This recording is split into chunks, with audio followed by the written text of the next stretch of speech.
There are 4 principles of connection that leaders need to be aware of. You need to design experiences to connect people with themselves, with others, with their role, and with the organization.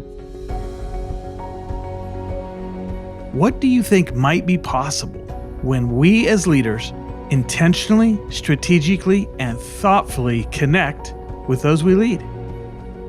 I'm your host, Tim Spiker, and this is the Be Worth Following podcast. On this show, we talk with exceptional leaders, thinkers, and researchers about what actually drives effective leadership across the globe and over time. You just heard from Jason Cochran. That name might sound familiar to you if you're a longtime listener of the Be Worth Following podcast, because Jason is our second ever returning guest. Jason is a psychologist and the chief strategy officer of the People Forward Network. In this episode, you'll hear from Jason about designing a culture. You'll get a chance to hear a crafty application idea called a stay conversation, and you'll get a chance to explore Jason's original work around the 4 dimensions of connection. I'm fired up for all of us to spend this episode with a true professional and a friend of the Be Worth Following podcast. So let's get to my conversation with Jason Cochran. There's a lot going on when it comes to the workplace. We've gone through a lot of change, and there's still a lot of change ahead of us. Interestingly, you referenced Gallup, so let's go there really quickly. Their State of the Workforce report recently brought up a lot of really interesting statistics, but there's 2 of them that I want to bring up that I think are really important, and it also just happens to be things that are really important in the type of work that I do. And it's around this concept of connection in the workplace. So here's those 2 pieces from Gallup in that State of the Workforce report that I want to share. Only 22% of frontline team members in organizations are reporting that they feel connected to their culture. 22%, so roughly 1 out of every 5 in the typical American business feel like they're connected to their culture. That's not very good. But here's the more concerning part. And this relates to, obviously, the namesake of the show, Be Worth Following, leaders. Let's talk about leaders now. So that was frontline team members not feeling very connected. How about leaders? Surely leaders are feeling much more connected to the culture, right? That's what you'd expect. Only 39% of leaders report feeling connected to their culture. So yes, that number is higher, but to be honest, it's still pretty abysmal. Everyone owns culture in an organization, but the leaders are the ones that really need to set the example, need to be the ones that are making sure practices, policies, procedures, everything that goes into building and nurturing a culture in an organization, that leaders, only 39% of them are feeling connected to their culture. That's really worrisome to me, because leaders really own culture. Like I said, they're the ones that are setting that tone. And for them to be reporting that, yeah, I'm a leader here, but I'm not feeling very connected to the workplace here, that's really concerning. But my next thought is, what an incredible strategic advantage in the marketplace for any organization. Now, that would be true for profit, not for profit, whatever you're talking about. But if 39% is the norm of leaders who feel connected to the organizational culture that they're in, then if you can build an organization where that number is higher, you've immediately got an opportunity to have a strategic advantage in the marketplace. That's such a good point. And it is. We've been talking about culture for a long time, right? I know you have. I mean, these organizations, you'd think by now that we have figured out the magic bullet, so to speak, of how to fix these ails of why folks don't feel connected to the workplace. But it feels like we still haven't, that we're still struggling with that respect. And I have a hypothesis as to why that is. I think it's because we aren't designing the right connections in the workplace for people. Now, let me ask you this question, Tim. When you hear the word connection in the workplace, what typically comes to mind first when you hear the word connection? What does it entail? Probably what pops to my mind at first is, do I feel a purposeful connection to what we're doing as an organization, or to what my role in my team happens to be doing? That's probably the first thing that comes to my mind. That was a very insightful answer, Tim, because most leaders, that's not what the answer is that I get. You're the first one that's given me that level of insight in the answer. Usually the answer I get is connection with other people. They're thinking in terms of like the social aspect of connecting with others, right? Your teammates or folks that you might be leading or other fellow leaders, and thinking about the quality of those interactions with other people. That's often what they think of when they think of connection in the workplace. But you just layered on two other connections that are really important. You said connecting to the organization. So, like a belief, like a purpose, a vision, saying, I'm proud to work here because of the types of differences we're making in the world.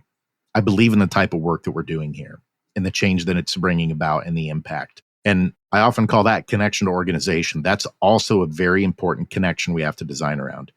You brought up another one too. You mentioned the word role, that someone has to feel like the role or roles that they're playing within an organization is suited for not only their strengths and their talents, but it's got to be aligned with a I wanna as well, right? It can't just be things that you're good at. It's got to be things that you're good at and give you energy. That's when people play their best. I can't tell you the number of times when I used to work in schools, so many teachers I would see that were great at handling misbehavior from students. Guess how they got rewarded the next school year by the principal? I'm just going to go out on a limb and say they got all of the most challenging kids. You got it. Hey, Mr. or Mrs. So-and-so, you're so wonderful at handling challenging behavior with students. Then guess what? We're just going to solve this issue by putting all of the kids we know that are going to be a challenge next year at this grade level. We're just going to put them in your classroom kind of thing, right? With those teachers, just because they're good at being able to help handle those situations doesn't mean that that's what gives them energy, right? And we have to think the same way in the workplace when it comes to roles. Strengths are really important. Talents are really important. But there's also got to be this I wanna. Are the types of things that I'm doing giving me energy? Now, I want your listeners to hear, I'm not saying that everyone's job needs to be like a Skittles rainbow and unicorns every day, right? There's going to be challenges. There's going to be resilience. There's going to be parts of our job that are challenging that do take energy away from us sometime. But what I'm talking about is all of us should be feeling like we're in flow and working more with the grain than against the grain when we work. Otherwise, you're going to go down the road of burnout. It's inevitable. And for far too long, that's how we've structured our workplaces is there's been this attitude or this mindset of put your head down, just get the work done. You know what the objectives and the results are that have to get done. And we've kind of not focused as much on understanding the element of the individual person and how to set them up for success and make sure that they don't get burned out in the role that they're doing. So taking a step back, you mentioned connection to organization. You mentioned connection to role. I talked about how most leaders say when they think of connection in the workplace, they're thinking of connecting with other people. So kind of like that social connection. So those are three connections. Well, in the work that I did in interviewing a lot of CHROs and CEOs 3 years ago, I discovered there's 4 principles of connection. So there's one more that we haven't talked about yet. And that is connection to self. And that is that we have to design the employee experience such that it helps people feel like they're connecting with themselves. In other words, that it's the type of work that's going to help transform them, help shape them and develop them into the person that they want to become. And do they believe that by being a part of this organization, by being a part of this particular team, by doing this particular type of work, are those things going to help shape them into the person that they want to become? So there are 4 principles of connection to get people connected in the workplace that are really important when you think about the employee experience that leaders need to be aware of. You need to design experiences to connect people with themselves, with others, with their role, and with the organization. Hopefully everybody had a pen in hand when you said those 4 things right there to get, the arc there. And if you happen to be driving a vehicle, of course, please don't have a pen in your hand. You can pull over and jot those down later. But as you look back on the research and efforts you have been a part of to identify these 4, what was the most surprising thing that you found as you started to dig further and further into this idea of employee connection? It was that there are very clearly certain types of connections for most organizations that tend to be higher and ones that tend to be lower. And most organizations are about the same in terms of how people report it. So I'll throw this out to you as kind of like a quiz here, Tim. Okay. Which of those 4 do you think typically comes out the lowest? Wow. I'm going to go with self. Organization. The connection to organization, a lot of the items around that have to do with how well connected you feel to senior level leaders, how strong communication is in the organization. Do you feel like you have an understanding as to what you're trying to accomplish? Do you feel like it has an impact in the world? Those were the kinds of things that typically folks were reporting the lowest things on. Now, interestingly, most of the organizations that have gone through this, which one do you think of the three left over is the highest or the strongest? I think I'm going to play this like a little strategic rock, paper, scissors action right here. I'm going to go back to the well. I'm going to go with self again. I like your strategy, but I got to pull out a home improvement here. I don't think so, Tim. It is actually connection to others. And so what's really interesting about that is most folks feel like their teammates, the folks that they're connected with, for the most part, that's where their strongest levels of connection are. And so the connotation many times when you talk about connection in the workplace, thinking about those social connections, at least from survey results in most organizations, that tends to be the area that is the highest. That they feel like, hey, there's somebody on my team I feel like I could share stuff with if I'm going through a hard time outside of work or something like that. You know, not every organization, but by and large, most of them tend to be stronger in that area. And so connection to others tends to be the strongest, connection to organization tends to be the weakest. So those were some things that were really interesting to me in the findings with organizations that we've done this survey with, is that that's kind of how it panned out. And to me, every organization is unique, right? And so even though we talk about, hey, these are the tendencies, this one tends to be higher, this one tends to be lower. The most important thing is that when you do these types of things, if you're looking at these connections with leaders in your organization, you deploy the survey, is that you're listening to the results and they know that you're looking at the results and that you're going to come up with a plan for how to try and make things better. But ultimately, the thing that this helps organizations do, and I've seen this happen. In fact, you're going to be chatting with a mutual friend of ours, Tanya Dittman, and she actually took this and used it in a very interesting way at her company. She had someone that came to her and said, I'm really struggling with working here, and I'm not sure if this is the place that I need to be. It was really hard to articulate just organically in the conversation. Well, what is it that's causing the misconnection here? What's misfiring? Well, Tanya took those 4 principles of connection and said, hey, let me show you this. Do you feel like you're not connecting with yourself, connecting with others, the role or the organization? And then she showed the examples of things underneath it. This person was able to pinpoint, it's the role. This is what it's about. And so this did a couple things. Number one, it provided insight for someone who's struggling and thinking about potentially moving on and transitioning, terminating their employment with the company and moving on to somewhere else. It gave them kind of like a framework to be able to communicate where the concerns were, where things weren't connecting for them in the right ways in the workplace.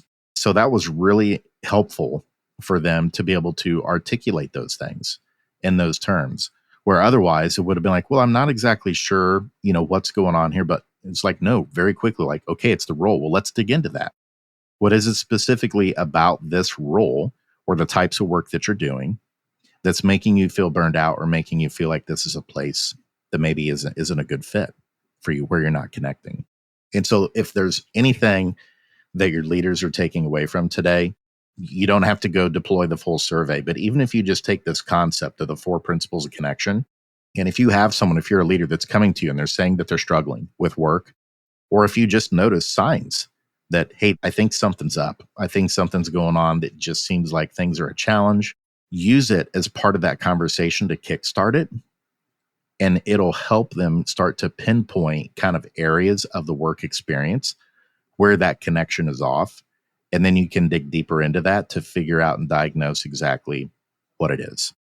So it's almost kind of like, if you think of like the traditional stay interviews that you've often heard of, to try and get your folks to stay with your organization, this can be a great conversation piece to add into that to find out how well connected they think they are in those 4 critical areas. I want to keep going down that road even just a little bit further. I wonder if we might be able to pick one of the 4 today and just dive a little deeper into what it means and what you have seen in the marketplace as people have become exposed to your work and the idea of connection. And so once they really got into it, here's where that leader or that organization went.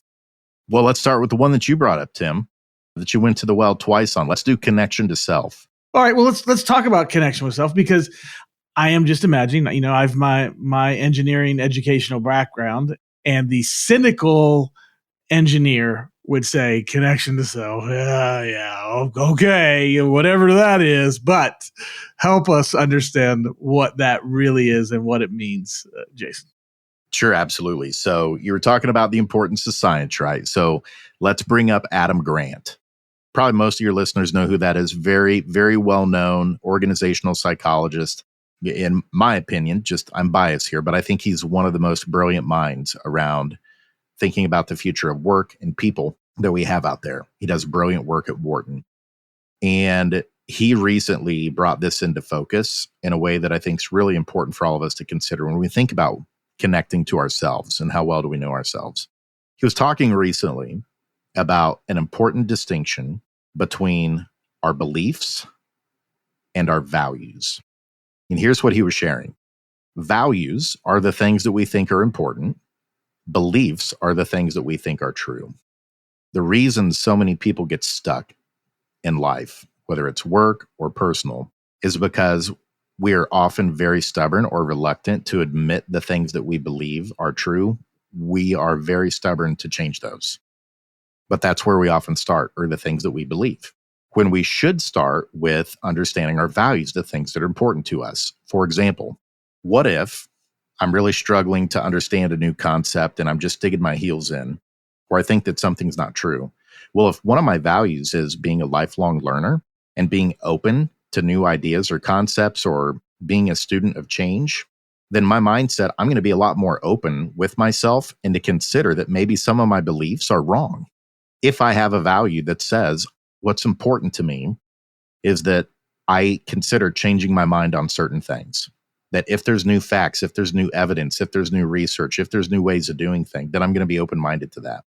Whereas if I don't have a value around being flexible, being a lifelong learner, admitting when I'm wrong, then it's going to be really hard for me. I'm probably going to be more rigid in changing any of my beliefs that I have. No, you're not going to change my mind on that. I think this is the right way to do it, kind of thing. I bring that up because so much of this is about mindset, and we want to skip it, right? I know if Coach Katie ever listens to this, first off, Coach Katie, I'm a huge fan.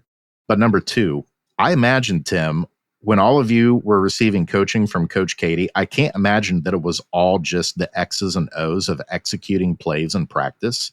How much of it was Coach imparting on you mindset of how you're going to approach the game, how you're going to approach your opponent, think about what they're doing, and how you approach your free throw shooting and things like that. I would have to imagine mindset was a big part of the coaching that you got.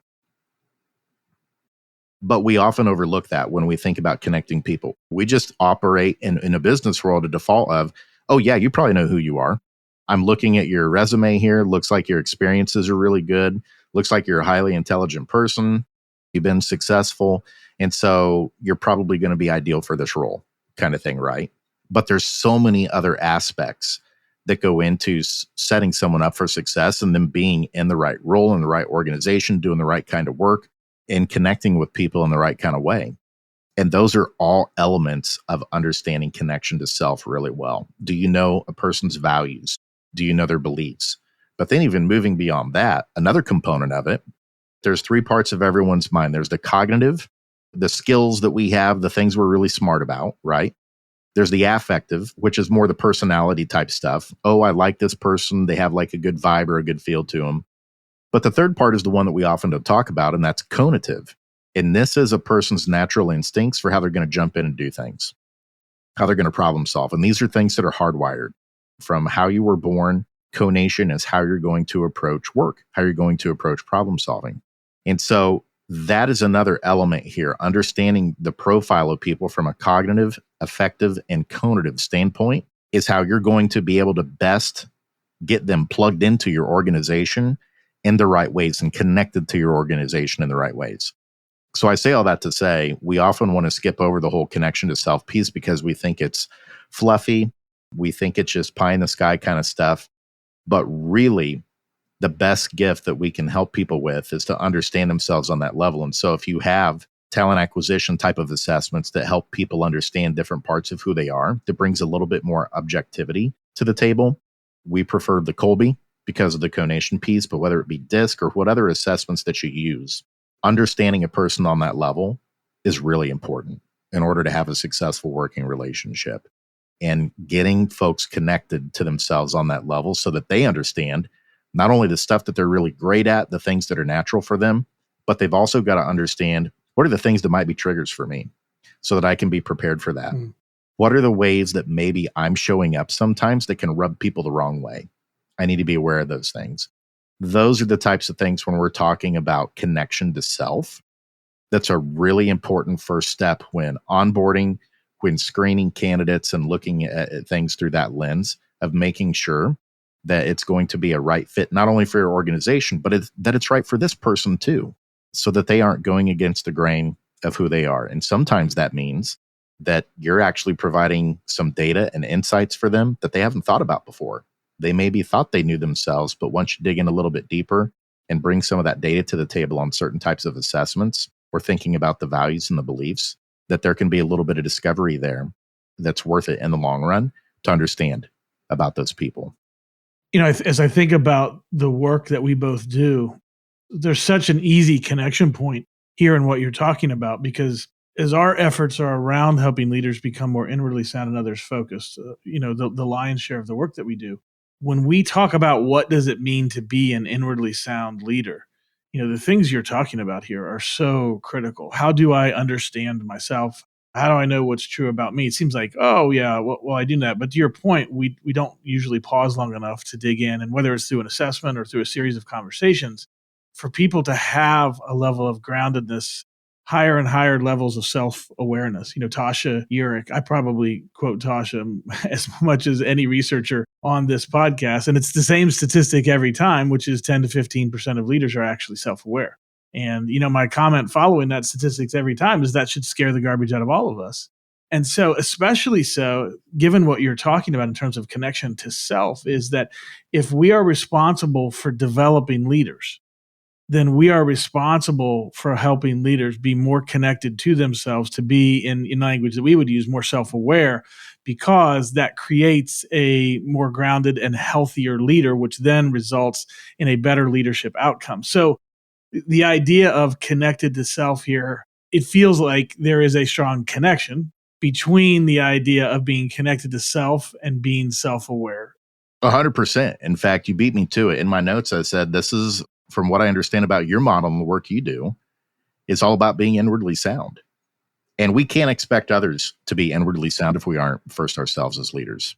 And we'd like to think, you know what, I know myself really well, but there's a lot that you can still learn, believe it or not. And I have just over the last couple of years. I went to school to be a psychologist, and I thought I knew myself really well. And I think I did on a fairly decent level from a cognitive and affective standpoint, but I didn't know myself at all on a cognitive level in terms of my natural instincts and how I approach work and the ways that I'm going to do that. And here's what that means in terms of my teammates. Here's the things to look out for. And by the way, for those of you who are familiar with Colby, my numbers are 4393. That 9 is quick start. I like to jump in and just get started and test and iterate. Give me just a few facts at the beginning and then let me go experiment, be the little mad scientist with the crazy hair in the lab trying to tinker with stuff and figure it out. And those are important things for me to know about myself, but also I need to know my teammates as well and the other leaders on my team, because that helps me be a better teammate. For instance, my teammates know with me, if we're in a meeting and something's unplanned and someone's like, well, let's brainstorm on this, I'm your guy. Let's go. I'm ready. Let's have a brainstorm session right now, impromptu on this. Let's go. Other team members, that's not how they operate. And that can cause stress. For them, better approach would be, hey, we're going to come back on this in a couple days. Here's the things that we need to noodle on and think about ahead of time. Be prepared. And then we're going to have a brainstorm session. But understanding those little nuances of connecting with yourself and understanding how you like to operate compared to how others like to operate, or they need to operate rather, because of the way that their instincts are, those are just fine little pieces of information that we often overlook, or we don't think about, or we don't take the step to discover about someone. And it's a really important first step of getting to know each other and helping someone connect with themselves. And then ultimately, the other pieces of the connection, connect with others in the right way, connect with their role in the right way, and connect with the organization in the right way.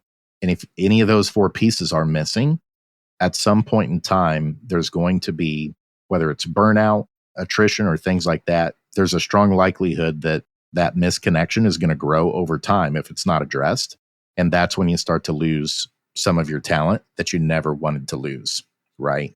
So that's why these four connections are really important to think about in that respect to your work experience for your people.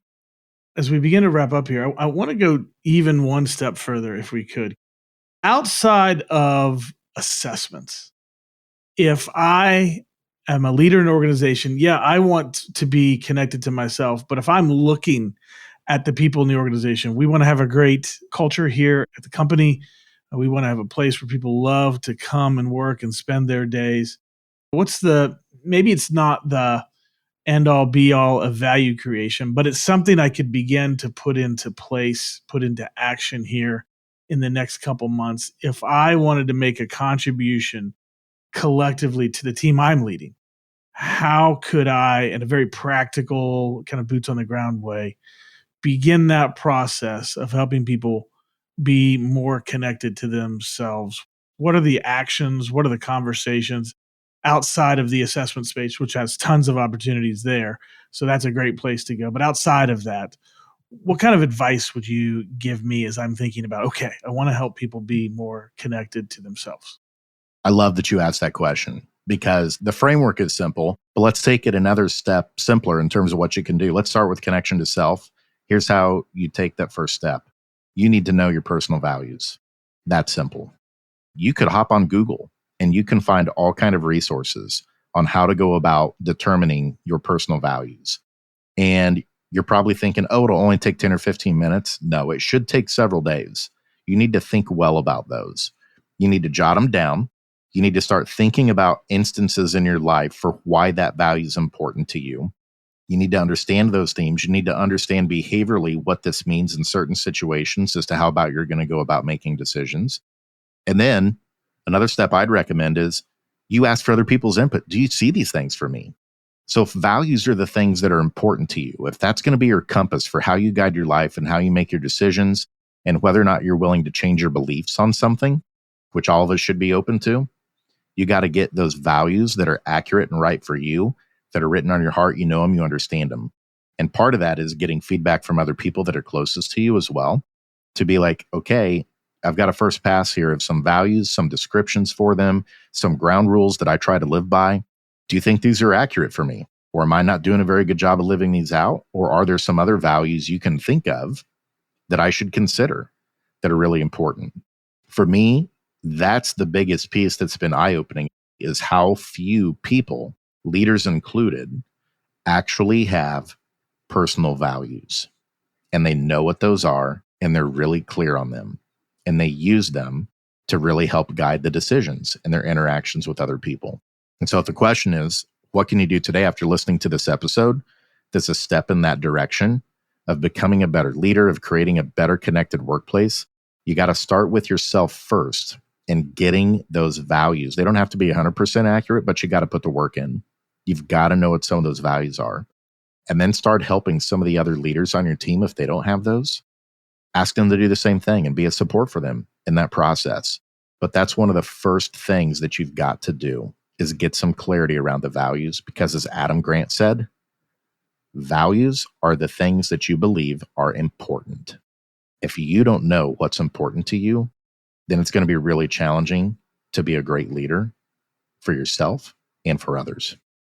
I'm just trying to channel some folks that I've encountered over the course of my career who might be saying, all right, Mr. Psychologist, that sounds all well and good. And I know you're citing some statistics, but what we really need is to get some things done around here. That's really whether you're in the accounting department or the sales department or production, manufacturing, whatever it is, we all have got to get some things done. And this sounds like what you're saying is that I need to sit in a room by myself and sing Kumbaya for a couple of hours while I figure out my values are. And then you want me to engage in that same activity with the people that I'm leading. That all sounds like a bit much. I mean, that's the job of a psychologist. That's not the job of a leader. What would you say to a person who might be bristling at the notion of doing this work for themselves and then thinking, oh, goodness gracious, you mean I've got to initiate this kind of work within others to help them? Fundamentals are important in all aspects of life. If you want to be great at anything that you do, it starts with mindset. It starts with who you are. And then behaviorally, the skills, the things like that get put on top of that. But foundationally, that's the most important part. We've ignored it all this time. And we keep banging our heads against the wall, wondering, why are we not getting better engagement? Why can't we find the right people? This is a them problem. It's not an us problem. Stop it. And stop with the excuses. I'm tired of excuses, whether it be from businesses, whether it be from individual people. There's always someone else's fault for the situation that I'm in and things aren't getting better. Stop it. Things won't get better until you take accountability. And that's how important this stuff is. And if you don't believe me, you don't have to, but you need to start looking at the research around this. And that's why we have not seen an uptick in a lot of the lagging variables that are important to leaders many times, is because we haven't taken care of the person and designed systems of connection in the right way between people and work in order to get those kind of results that benefits the stakeholders, the employees, the folks that work there themselves, but also improves the productivity, the efficiencies, the profitabilities, all those lagging variables that people care about. And so I guess if you're too busy for it, keep doing what you're doing. But I mean, eventually it's going to catch up with you one way or another, whether it be your turnover costs are getting to be too much. You're really struggling with competing against your competitors because they're getting the better talent because now they're investing in this and they're creating a healthier culture where people are connected in those right ways. I could go on as to why this is really important. But at the end of the day, you got to stop making excuses. Yes, we all have work to get done, but this is important work too. It's just as important as your sales work that has to get done, your marketing work that has to get done, your strategy work that has to get done. All of this stuff is part and parcel of having a successful organization. And a successful organization is made up of people, living organisms, and they have needs too. And those things have to be addressed in the right ways in order to get to the other pieces.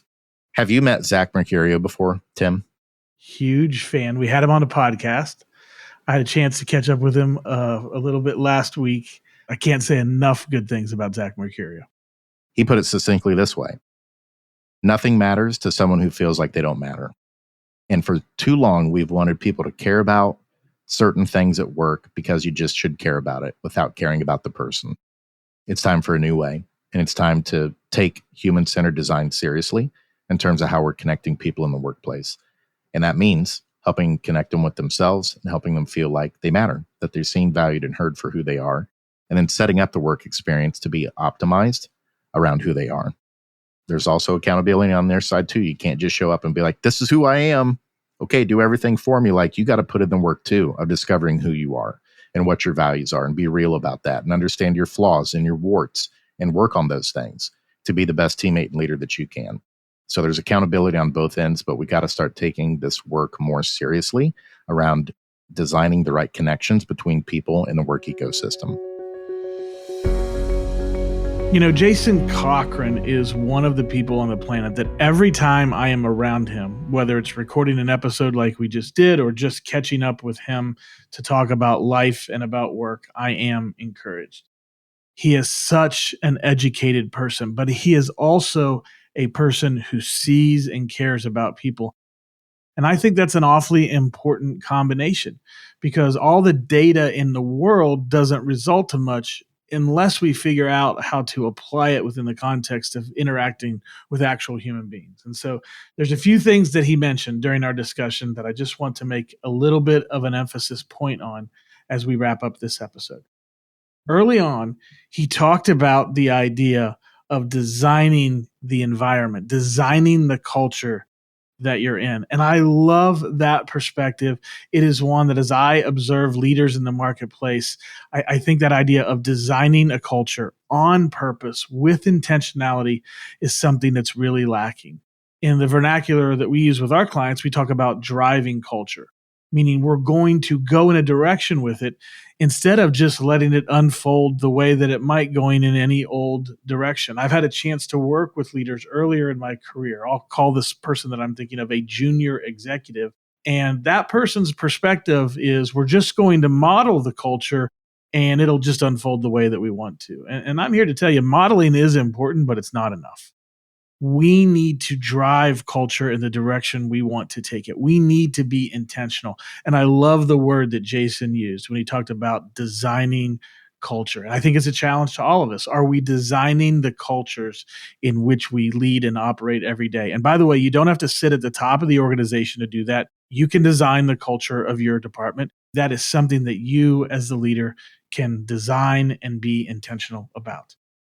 Another thing that I want to point out is the story that Jason told about Tanya Dittman. She's using the 4 principles of connection in a process of discussing with an employee about why that employee should stay or go in the organization. And the thing that I love about that story is that there's structure.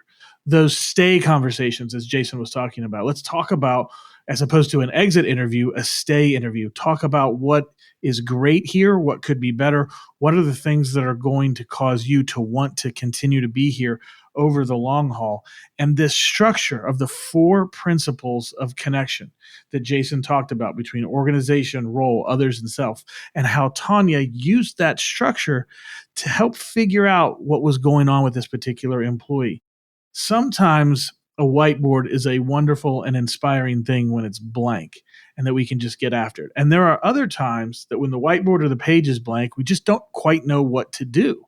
And it's not as helpful when it's just a blank page. And so I think the idea of digging in with the people that we're leading, talking about what can make this place great, using the structure the way Tanya Dittman did to say, hey, let's look at your connection to the organization, your connection to your role, your connection to others, and your connection to yourself. Let's talk about that and use that structure to move this conversation in a real intangible way forward. I thought that was so smart of Tanya to have structure and not feel like you're just trying to grab a hold of a cloud that disappears the moment you're trying to get a hold of it.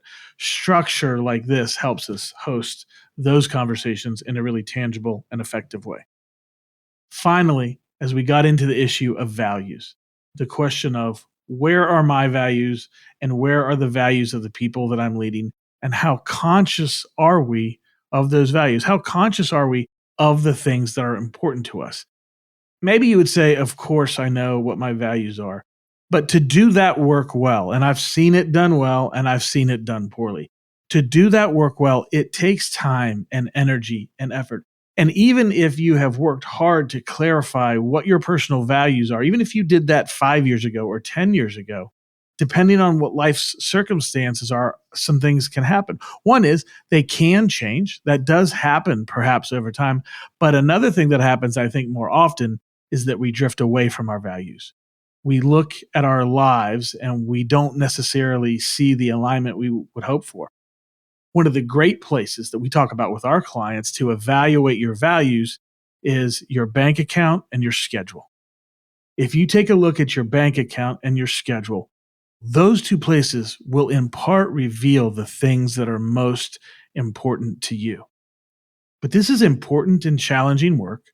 Many leaders fail to do that, and even more leaders fail to foster those kinds of conversations with the people we're leading. And as you heard from Jason, if we're going to build these exceptional cultures intentionally, if we're going to design them, if we're going to drive in that direction, then we need to engage not only with ourselves, but others in this idea of clarity around values.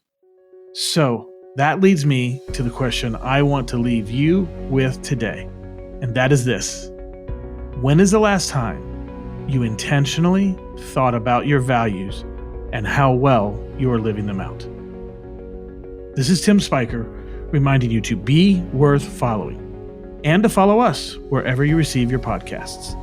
If you've heard something valuable today, please share our podcast with your friends, family, and colleagues. And if you're up for it, leave us a 5-star review. Thanks for listening.